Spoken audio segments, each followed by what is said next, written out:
Hello students, आज एक नए टॉपिक के साथ कक्षा 12 का महत्वपूर्ण टॉपिक, इसे कहते हैं जनांकीय संक्रमण सिद्धांत। हिंदी में इसे कहते हैं जनांकीय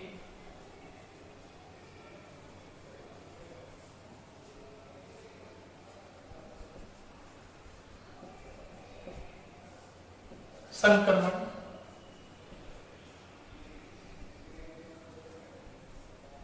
सिद्धांत। बहुत ही महत्वपूर्ण है जनांकीय संक्रमण सिद्धांत, डेमोग्राफिक ट्रांजिशन मॉडल। देखिए ये इंपॉर्टेंट क्यों है, हम क्यों पढ़ते हैं। कक्षा 12 में तो ये दिया हुआ है, साथ ही साथ अंडर ग्रेजुएशन, पोस्ट ग्रेजुएशन जब हम करते हैं कॉलेज में भी, पॉपुलेशन ज्योग्राफी में ये थ्योरी इंपॉर्टेंट होती है। ये थ्योरी इंपॉर्टेंट होने के लिए इसके पीछे कारण है कि जिस प्रकार से जनसंख्या में प्रतिवर्ष या जो हम जनगणना करते हैं प्रति 10 वर्ष पश्चात, तो उस जनगणना में या उस 10 वर्ष के अंतराल में, पिछले 10 वर्ष के अंतराल से आज वर्तमान में कितना परिवर्तन आया, उसको जानने के लिए, पहचानने के लिए क्यों महत्वपूर्ण है। किसी भी देश में आने वाले भविष्य में किस प्रकार की योजनाएं बनाई जा सकती है, उसके लिए महत्वपूर्ण है। हर देश इस प्रकार से ट्रांजिशन जनांकी के आधार पर क्रिया करता है, महत्वपूर्ण होता है।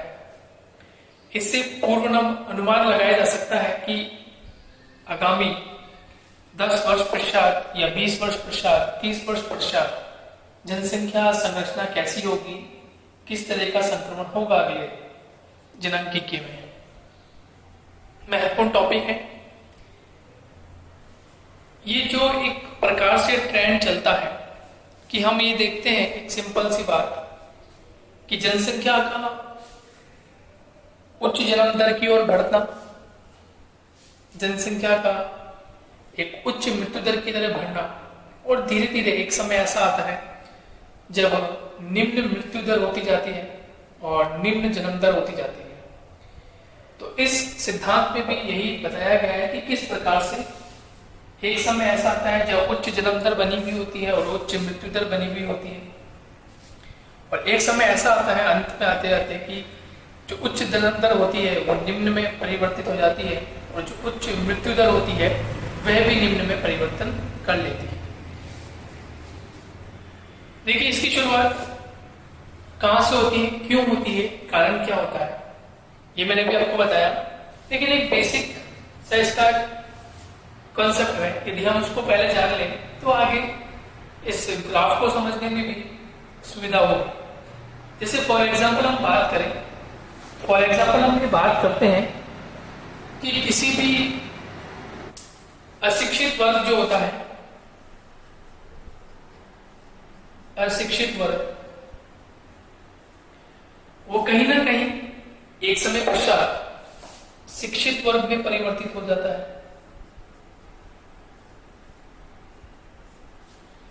ठीक है, ये परिवर्तन होता है। एक परिवर्तन होता है ग्रामीण से नगर की ओर या नगरीकरण की ओर, यह परिवर्तन होता है। एक परिवर्तन होता है कि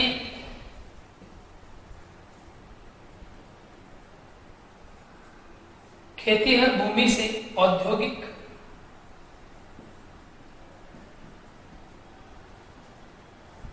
औद्योगिकरण की ओर। तो ये बदलाव आते हैं। एक वर्ग होता है पहले अशिक्षित होता है, वो शिक्षित वर्ग में परिवर्तित हो जाता है। ग्रामीण क्षेत्र से नगरीकरण की ओर परिवर्तन होता है, और एक खेतीहर भूमि एक औद्योगिकरण की तरफ या औद्योगिक ट्रेंड आ जाता है। ये बदलाव आता है, और जब ये बदलाव आता है तो समय के साथ साथ इस डेमोग्राफिक ग्राफ में, थ्योरी में भी बदलाव देखने को मिलता है। आइए हम देखते हैं, शुरुआत करते हैं इसकी। देखिए सबसे पहले ये मॉडल, इस मॉडल की जो शुरुआत, जो कि वो थॉमसन एक व्यक्ति है, अमेरिकन व्यक्ति, इन्होंने अमेरिका में रहते हुए अमेरिका के जननांग के संक्रमण में किस प्रकार से चेंजेस आए, बदलाव आए, उसको इन्होंने नोट किया। तो थॉमसन ने सबसे पहले, ये अमेरिकन व्यक्ति है थॉमसन, इन्होंने 1929 में अपना पहला जननांग के संक्रमण सिद्धांत दिया था। परंतु कारण ये था कि थॉमसन ने अपना जो ये सिद्धांत दिया, ये केवल एक थियोरेटिकल मैटर पे था, ग्राफ नहीं दिया इन्होंने, ग्राफ प्रस्तुत नहीं किया, केवल एक थियोरेटिकल मैटर पर ही अपना सिद्धांत रखा था। लेकिन उसके पश्चात ये महसूस हुआ कि थियोरेटिकल मैटर जो होता है वो किसी भी प्रकार से समझने में कठिनाई महसूस करता है। तो उसके बाद नॉर्टिस्टीन, थॉमसन के लगभग 16 वर्ष पश्चात नॉर्टिस्टीन आए, और नॉर्टिस्टीन ने 1945 में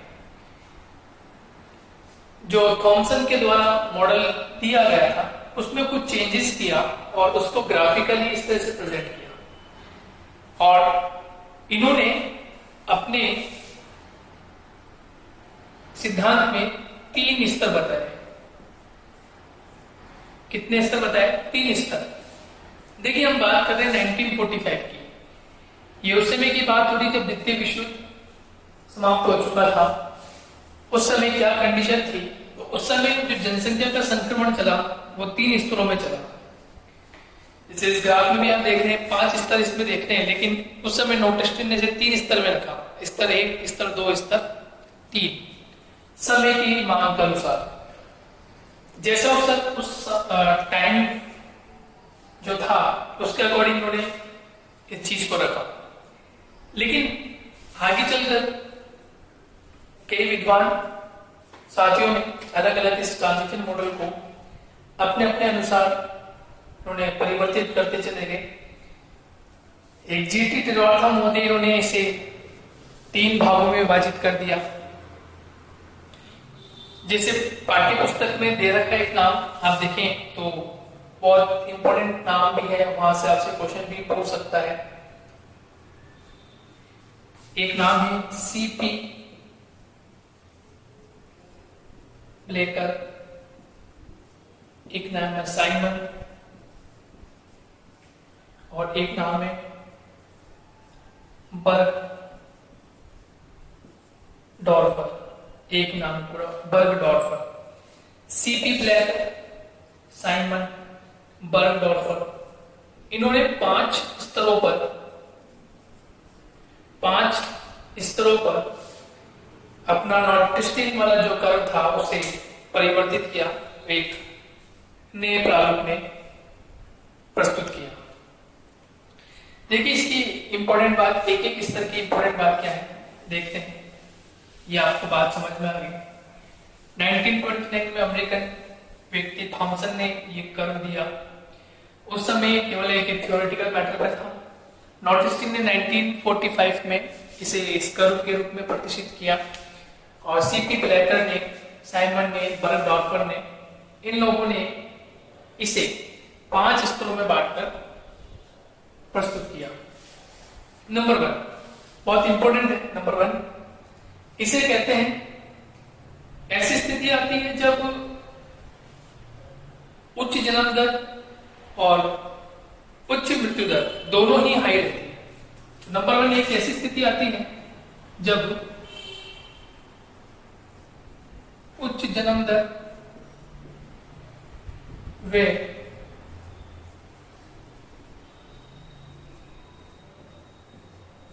उच्च मृत्यु दर बनी रहती है।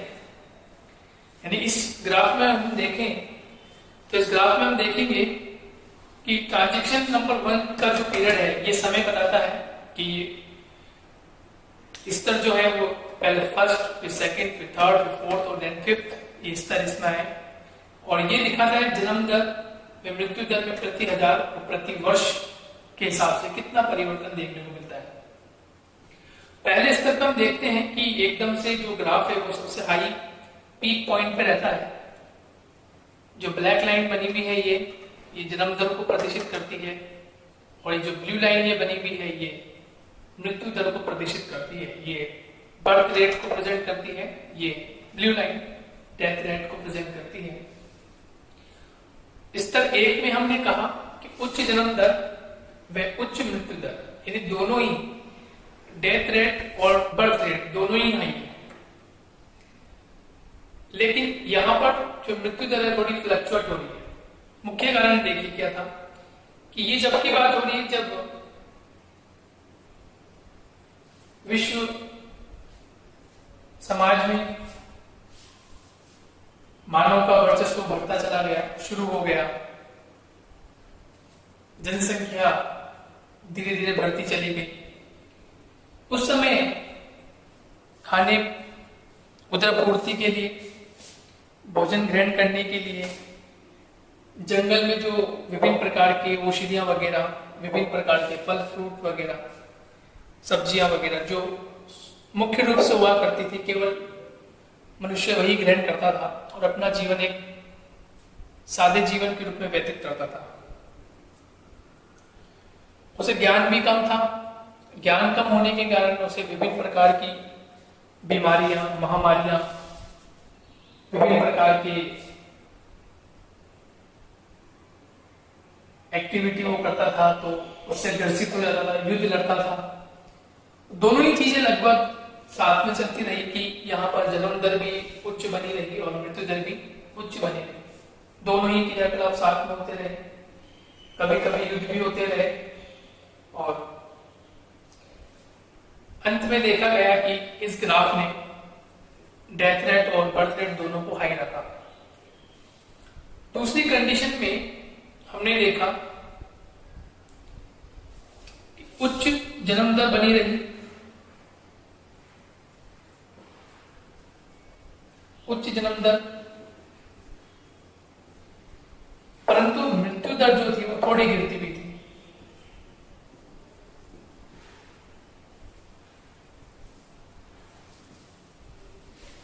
मृत्यु दर में गिरावट आने का मुख्य कारण क्या रहा कि धीरे धीरे जनसंख्या विस्फोट और फिर लोगों का एक स्थान से दूसरे स्थान पर पलायन होता रहा, युद्ध होते रहे, महामारी होती थी, चलता रहा सब कुछ। तो उच्च जन्म दर तो बनी रही, लेकिन मृत्यु दर में एकदम से क्या आ गई, गिरावट आ गई। एक महत्वपूर्ण चरण इसका रहा। ग्राफ में भी हम देखें तो पहले स्तर पर दोनों बर्थ रेट, डेथ रेट दोनों फ्लक्चुएट होती है। सेकंड, द्वितीय स्तर में जन्म दर जो है वो ऊपर बनी हुई है, जबकि यहाँ जो बर्थ रेट है वो बनी हुई ऊपर और डेथ रेट है उसमें थोड़ा सा गिरावट हो। तीसरे स्तर में हम क्या देखते हैं कि तीसरा स्तर एक ऐसा स्तर आया जिसके अंदर हर एक चीज लगभग बराबर सी होगी, मतलब मध्यम जन्म दर हो गया तीसरे स्तर में। मध्यम जन्म दर में थोड़ी गिरावट और लगभग उतनी ही मृत्यु दर में भी गिरावट, लेकिन पहले की अपेक्षा मृत्यु दर में गिरावट थोड़ी ज्यादा हो गई। जन्म दर में भी थोड़ा सा यहाँ पर ट्रांजिशन मोड ऐसा आया कि नीचे गिरती भी रही। इसका प्रमुख कारण ये रहा, यहां पर सब कुछ बैलेंसिंग जैसी एक्टिविटी हुई। मृत्यु दर में गिरावट जो थी वो थोड़ा धीमे, कारण यहां चिकित्सा सुविधा, लोगों की जागरूकता, लोगों को शिक्षित होना, लोगों का खेती और उद्योग की तरफ अग्रसर होना, रहन सहन में परिवर्तन करना, कौशल बुद्धि के माध्यम से अपने आप में चेंज, परिवर्तन लाना, व्यवहार में परिवर्तन करना, लड़ाई झगड़े, युद्ध, इनसे काफी दूर रहना। तो यहां मध्यम जन्म दर को इंगित करता है और मृत्यु दर में भी कमी लाता है। हालांकि कमी उतनी नहीं हुई जितनी होनी चाहिए, लेकिन फिर भी कमी हुई। फोर्थ नंबर की स्टेज में, जो फोर्थ नंबर की जो स्टेज रही, इस फोर्थ नंबर की स्टेज में जो जन्म दर थी थोड़ी और कम हो गई।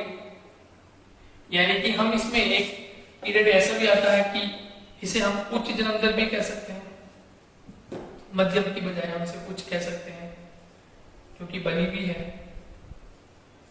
और फोर्थ नंबर की स्टेज में एक ऐसी कंडीशन जहां मध्यम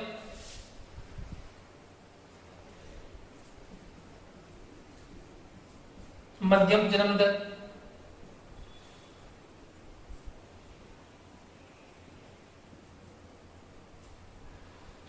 और निम्न मृत्यु दर देखने को मिला। ये देखिए फोर्थ स्टेज में एकदम से डिक्लाइन यहां पर हुआ,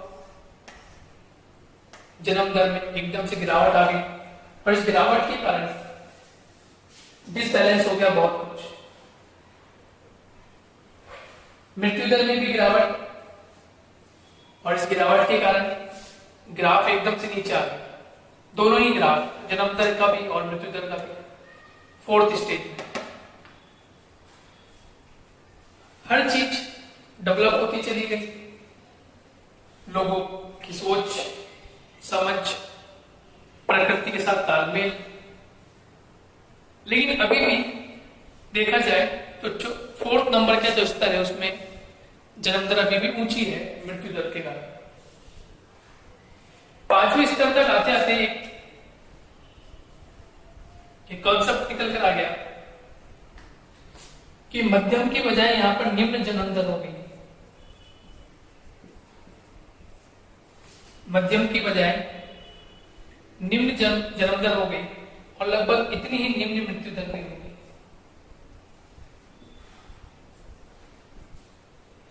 लास्ट वाले कॉन्सेप्ट में देखेंगे कि फिफ्थ नंबर का जो स्तर है इस ग्राफ में, जन्म दर है वो भी एकदम से नीचे की ओर परिवर्तित हो गई, बिल्कुल नीचे की तरफ आ गई, यहाँ देखिए। और मृत्यु दर का जो ग्राफ है वो भी नीचे आ गई और जिसके कारण बहुत बड़ा परिवर्तन देखने को मिला। बड़ा परिवर्तन ये था कि मृत्यु दर जो थी वो फ्लैक्चुएट होकर एकदम से नीचे की ओर और जन्म दर थी वो भी फ्लैक्चुएट होकर एकदम से नीचे की ओर आ गई। तो ये जो ग्राफ है ये बहुत इंपॉर्टेंट है। समय के साथ साथ इसमें परिवर्तन हुए, पहला उच्च जन्म दर और उच्च मृत्यु दर दोनों ही बनी रही ऊपर। सेकंड में उच्च जन्म दर और मृत्यु दर में थोड़ी गिरावट देखने को मिली और उच्च जन्म दर, मृत्यु दर, मध्यम जन्म दर, निम्न मृत्यु दर और पांचवें स्तर पर निम्न जन्म दर और निम्न मृत्यु दर देखने को इसमें मिला। अब इंपॉर्टेंट बात यह है कि प्रथम स्तर में हम किसे रख सकते हैं, कौन कौन से ऐसे देश हैं जो प्रथम स्तर पर जिनका जीवन लगभग कृषि पर ही निर्भर है। आज वर्तमान की दृष्टि से भी देखें, इसमें आपसे क्वेश्चन पूछ सकता है कि प्रथम स्तर पर या जनाकी के सेंट्रो सिद्धांत के अनुसार प्रथम स्तर पर कौन से देश है। तो इसमें सूडान का नाम आता है, कांगो का नाम आता है, घाना, अंगोला, रोडेशिया, ऐसे देश है जो इस प्रथम स्तर में आते हैं। द्वितीय स्तर की बात करें तो जनसंख्या थोड़ा सा बढ़ा हुआ देखने को मिलता है। इन देशों में प्राय द्वितीय अवस्था चल रही है। ऐसे देश महत्वपूर्ण हो जाते हैं ट्रांजिशन पीरियड के अकॉर्डिंग। ऐसे देश यदि हम बात करें विश्व स्तर पर कि ऐसे देश कौन कौन से हैं, तो ये भी अफ्रीकन कंट्रीज के रीजन सामने आते हैं जो उस द्वितीय स्तर में प्रवेश कर चुके हैं और आगे की ओर क्रिया कर रहे हैं। वहीं तीसरे स्तर पर हम बात करें तो तीसरे स्तर पर जहां जनसंख्या अभी भी तीव्र वृद्धि बनी हुई है, गिरावट हुई है लेकिन थोड़ी कम गिरावट है, लेकिन अभी भी तीसरे स्तर पर बने हुए हैं। यहाँ पर विशेषकर भारत, पाकिस्तान, अफगानिस्तान, नेपाल जैसे देश जहां जनसंख्या अभी भी उच्च बनी हुई है। फोर्थ नंबर चतुर्थ स्तर पर हम देखें तो यहाँ पर विशेषकर New Zealand, Australia, Argentina, Chile, Thailand, चीन, ये ऐसे देश है जहां जन्म दर का जो रिकॉर्ड थोड़ा सा नीचे आया है, काफी नीचे आ गया है और मृत्यु दर पे भी इन्होंने कंट्रोल कर लिया है। मृत्यु दर में कंट्रोल तो हुआ है, साथ ही साथ जन्म दर पे भी कंट्रोल इन्होंने किया है। यानी कि जो पहले प्रथम द्वितीय तृतीय 3 स्तरों पर जो जन्म दर हमेशा हाई बना हुआ था, जन्म दर हमेशा हाई बना हुआ है, वो 4th वाले स्टेज पर जन्म दर थोड़ा सा नीचे हो गया, काफी नीचे हुआ है और मृत्यु दर में भी गिरावट आई है। उसका एक कारण ये भी रहा कि यहाँ जो मृत्यु दर में एकदम से गिरावट आई, स्तर 1, स्तर 2, स्तर 3 और फिर 4th में आ गई, तीसरे और चौथे स्तर में जो मृत्यु दर में गिरावट आई उसका मुख्य कारण था मेडिकल फैसिलिटीज, चिकित्सा सुविधा जो थी वो सबसे ज्यादा हो गई। यहाँ पर जन्म दर में इसलिए परिवर्तन हुआ, जन्म दर में परिवर्तन का मुख्य कारण था शिक्षा, रोजगार, गरीबी, भूखमरी, ये ऐसी चीजें हैं जो लगभग समाप्त सी हो गई या लोगों ने उसे सीख लिया, पहचान लिया, जान लिया। तो यहाँ पर भी जन्म दर में परिवर्तन हुआ। जो पहले माता पिता संतान, अधिक संतान की जो यहाँ चाहत थी वो धीरे धीरे खत्म हो गई और यहाँ पर आने के बाद वो 1 या 2 में परिवर्तन हो गया। और अंतिम स्तर पर 5वें स्तर पर हम देखें तो 5वें स्तर पर ऐसे बहुत से राष्ट्र हैं, 5वीं अवस्था में ऐसे बहुत से राष्ट्र यहाँ खड़े हुए हैं जो उस कंडीशन में है, विशेषकर USA, western Europe, south Africa reason, ये ऐसा रीजन है जहां पर अब मृत्यु दर और जन्म दर जो यहाँ फ्लक्चुएट हो रहा है, क्योंकि यहाँ तो सबसे हाईएस्ट रेट पर है, यहाँ आने के बाद ये थोड़ा सा डाउनवर्ड में है।